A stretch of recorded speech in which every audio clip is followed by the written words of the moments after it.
আজকে আমি আপনাকে ঘরোয়া কিছু মশলা দিয়ে রোস্ট বানায় দেখামু। আসসালামু আলাইকুম ভিউয়ার্স, কেমন আছেন সবাই?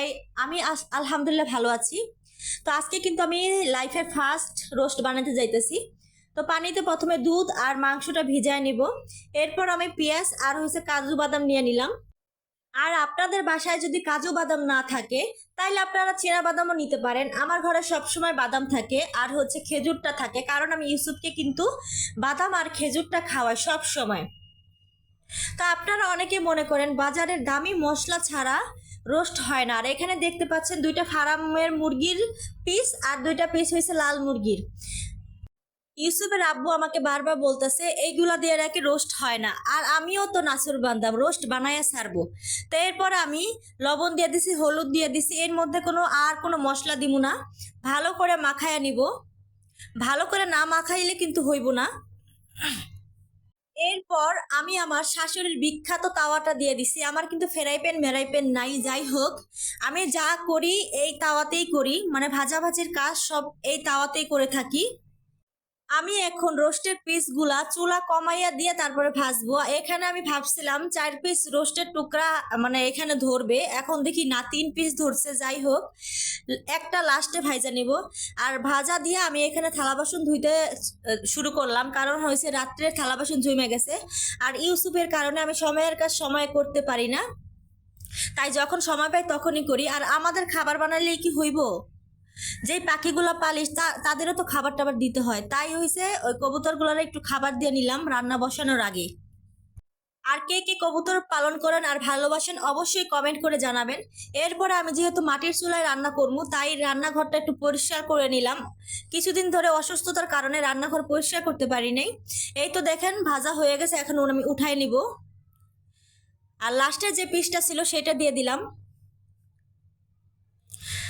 আর মাটির চুলায় কিন্তু আমি কড়াই বসাই দিছি। আর আমি আগেই বলতেছি আমি নর্মালি যেইভাবে রান্না করি সেইভাবে দেখাইতেছি, আমি দামি কোনো ফ্রাই প্যান মেরা প্যান দেখাইতে পারবো না। তো কড়াইতে তেল দিছি আর পেঁয়াজ দিয়ে দিলাম। আর রান্না করতেছে কিন্তু ইউসুফের আব্বু। আর এখানে তেজপাতা, গরম মশলা আর দারচিনি দিলাম। যেহেতু ইউসুফ কান্নাকাটি করতেছিল তাই আমি ভিডিও শুট করতেছিলাম আর ইউসুফের আব্বু রান্না করতেছিল। তারপর আদা রসুন দিলাম আর পেঁয়াজ বাটাটা দিয়ে দিলাম। আমি দিলাম না আর কি, যাই হোক। তারপর হইতেছে গিয়া বাদাম বাটাটা দিয়ে দিলাম। এরপর দিছি লবণ। এখন ভালো করে কিন্তু মিক্স করে নিব। আর অনেকক্ষণ আগে বাটাবাটি করে রাখছি, এজন্য এরকম হয়ে শক্ত হইয়া গেছে আর কি। আর টক দই নাই তাতে কি হয়েছে, ইউসুফের আম্মু আছে না বুদ্ধি দেওয়ার জন্য গুঁড়া দুধ নিছি, পানি নিছি, আর এর মধ্যে দিব লেবু। হয়ে যাবে টক দই, সমস্যা কি। টক দইয়ের পরিবর্তে আমি এইটা দিলাম, কারণ আমি ঘরোয়া মশলা দিয়েই রান্না দেখাইতেছি। তো টক দইটা দিয়ে দিলাম। এখন দিয়ে দিছি মরিচের গুঁড়া, ধনিয়া গুঁড়া আর জিরা গুঁড়া দিয়ে দিলাম। মরিচের গুঁড়া দিছি কারণ একটু ঝাল ঝাল হইলে আমার মনে হয় রোস্টটা ভালো লাগবে। আর এই যে লেগ পিসগুলো দিয়ে দিলাম। কড়াইয়ের মধ্যে কিন্তু আটতেছিল না, যাই হোক। আর আমি প্রথম ব্লগ ভিডিও বানাইছি, ওরকম ভালো করে বানাইতেও পারি না, চেষ্টা করব যদি পাশে থাকেন আপনারা সাপোর্ট করেন। এই যে ভালো করে নাড়াচাড়া করে নিলাম। এখন আমি লিকুইড দুধ দিয়ে দিলাম, কাঁচামরিচ দিয়ে দিছি। আর আমি কিন্তু কাঁচামরিচ একটু ফাটিয়ে দিছি। এরপর দিয়ে দিলাম ঘি। আর আমি কিন্তু দুধ দেওয়ার পর ঢাকনা দিয়ে ঢেকে অনেকক্ষণ জ্বালিয়ে নিয়েছি, জাল করে নিয়েছি আর কি।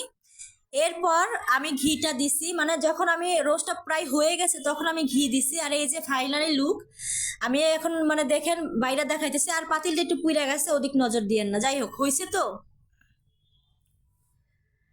রান্না হয়েছে তো নাকি, রোস্ট তো হয়েছে। আর বিশ্বাস করবেন বিয়া বাড়ির রোস্ট ফেল, এত মজা হয়েছে। ইউসুফের আব্বু তো অনেক প্রশংসা করছে।